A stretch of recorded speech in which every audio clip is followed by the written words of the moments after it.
बड़ी खबर है जमशेदपुर के कदमा थाना क्षेत्र के शास्त्री नगर नंबर 4 में टाइगर क्लब संचालक आलोक कुमार उर्फ मुन्ना की गोली मारकर हत्या कर दी गई है। आलोक मुन्ना कांग्रेस से भी वे जुड़े हुए थे और साथ ही साथ घात लगाकर बैठे अपराधियों ने आलोक मुन्ना को सामने से सीने में 3-4 गोलियां मारी हैं। आलोक मुन्ना पर कई आपराधिक मुकदमे भी दर्ज हैं। मौके पर डीएसपी पुलिस बल के साथ वहां पर मौजूद है।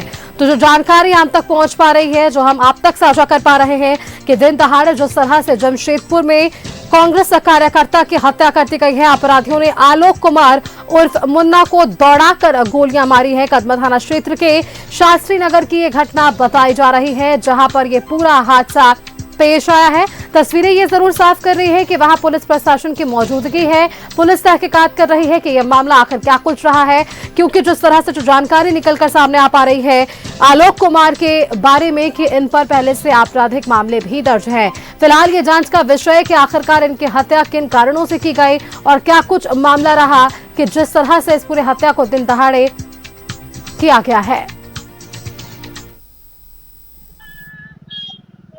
यहाँ पर एक गोली चलने की घटना हुई है। आलोक भगत को गोली लगी है, जिनको एमजीएम अस्पताल भेजा गया है और उसमें संयुक्त व्यक्तियों के विरुद्ध एक्स्ट्रा संकलन करके छापेमारी की जा रही है और उसमें जो संलिप्त व्यक्ति है खासी गिनती गिरफ्तारी सुनिश्चित की जाएगी। अभी तक तो क्लियर नहीं हो पाया है जो कितने लोग थे, लेकिन लोग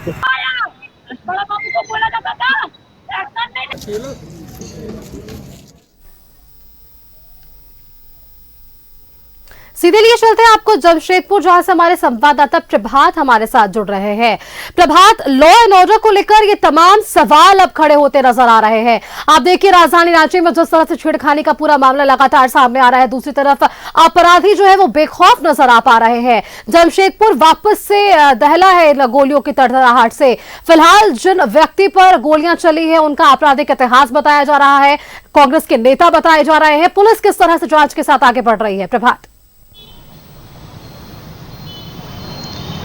बिल्कुल, देखिए सुस्मिता, जिस तरीके से घटना को अंजाम दिया गया है, दिन दहाड़े कदमा थाना क्षेत्र के शास्त्री नगर रोड नंबर 4 की घटना है। वो अपने घर से बाहर निकल ही रहा था, तभी अज्ञात अपराधियों के द्वारा उन पर फायरिंग कर दी गई। पहले से घात लगाकर बैठे थे अपराधी और ताबड़तोड़ फायरिंग की गई, जिसमें उसके सीने पे गोली लगी और उसे तत्काल अस्पताल ले जाया गया। डॉक्टरों ने उसे मृत घोषित कर दिया।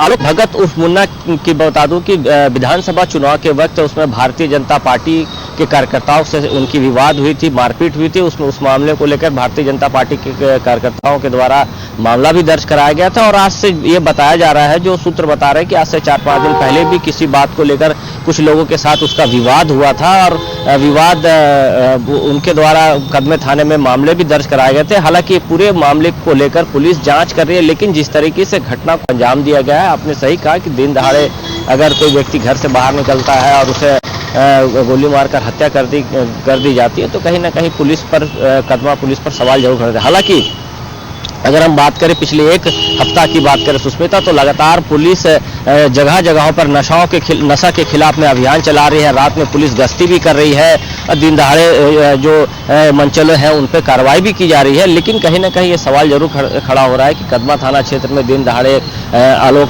भगत उस मुन्ना की गोली मारकर हत्या कर दी गई। हालांकि पुलिस पूरे मामले को, जो पिछले जो विधानसभा का चुनाव के समय में जो मारपीट हुई थी उसको और 4-5 दिन पहले उसके साथ में कुछ विवाद हुआ था कुछ लड़कों को लेकर, वो पूरे मामलों को लेकर जांच कर रही है। और जो आसपास के सीसीटीवी कैमरे, हालांकि कुछ परिवार के लोगों ने कुछ लोगों का नाम भी बताया कि इनके द्वारा इन पर गोली चलाई गई थी, कुछ लोगों का नाम भी बताया। हालांकि पुलिस अभी नाम बताने को तैयार नहीं है, लेकिन जो पुलिस है वो पूरी तरीके से छापेमारी में लग गई है और जितना जल्द से जल्द होगा जो अपराधी थे उसे गिरफ्तार करने का प्रयास कर रही है। जी सुष्मिता। प्रभात, बिल्कुल जरूरत भी है ऐसे में सब पूरे मामले का खुलासा करने की कि आखिरकार कारण क्या कुछ है, क्योंकि आप ये देखिए अगर इस तरह से मामले सामने लगातार आते रहेंगे, अगर खुलासे नहीं होंगे तो पुलिस प्रशासन पर भी कहीं ना कहीं लोगों का भरोसा उठता हुआ नजर आ पाएगा। प्रभात।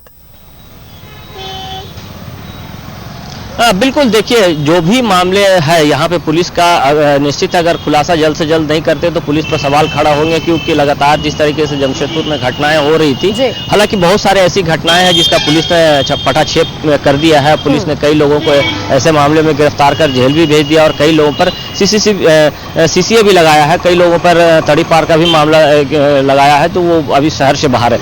लेकिन ये मामला पूरी तरीके से एक तरह से कहें तो राजनीतिक साजिश भी इसमें नजर आ रही, चूंकि विधानसभा वक्त के चुनाव के वक्त में बीजेपी और कांग्रेस के कार्यकर्ताओं के बीच में मारपीट हुई, तो बीजेपी कार्यकर्ताओं के द्वारा मामला दर्ज किया था। और मैंने पहले ही बताया कि 4 दिन पहले भी किसी बात को लेकर 2-4 लोगों से उसका विवाद हुआ था। हालांकि जो आलोक भगत उर्फ मुन्ना है, इस पर भी कई आपराधिक मामले दर्ज है और एक टाइगर क्लब चलाता था, उस क्लब में बहुत सारे युवा जो थे वो साथ में थे। हाँ, ये क्लब चलाने का मकसद ये था कि जो युवा है उसे नशा से दूर रखना, नशे के खिलाफ में अभियान चलाते थे। हालांकि इसके ऊपर भी कई ऐसे आपराधिक मामले दर्ज है, मारपीट के मामले दर्ज हैं और कई रंगदारी के मामले दर्ज है। तो सारे मामलों को लेकर पुलिस जांच कर रही है और जो पिछला जो मामला हुआ था चुनाव के वक्त वो, और 4 दिन पहले जो बताया जा रहा है कि किसी बात को लेकर विवाद हुआ, तो सारे मामले को लेकर पुलिस जांच कर रही है और जो पुलिस का दावा है कि बहुत जल्द हम लोग अपराधियों को गिरफ्तार कर सलाखों के पीछे भेजेंगे। चलिए प्रभात, बिल्कुल आपसे हम अपडेट्स लेते रहेंगे इस खबर पर। शुक्रिया फिलहाल के लिए आपका हमारे साथ जुड़ने के लिए और तमाम अपडेट हमारे दर्शकों के साथ साझा करने के लिए कि आखिरकार ये पूरा मामला क्या कुछ रहा, पुलिस प्रशासन किस तरह से इस पूरे मामले पर तहकीकात कर रही है और हर एंगल से जांच की जा रही है, क्योंकि आपराधिक इतिहास रहा है, दिन दहाड़े यदि गोली मारी गई है और इससे पहले भी कई मामले ऐसे सामने आए हैं। तो ऐसे में गहन जांच की आवश्यकता है और उसके बाद ही कुछ कहना पाना सही होगा।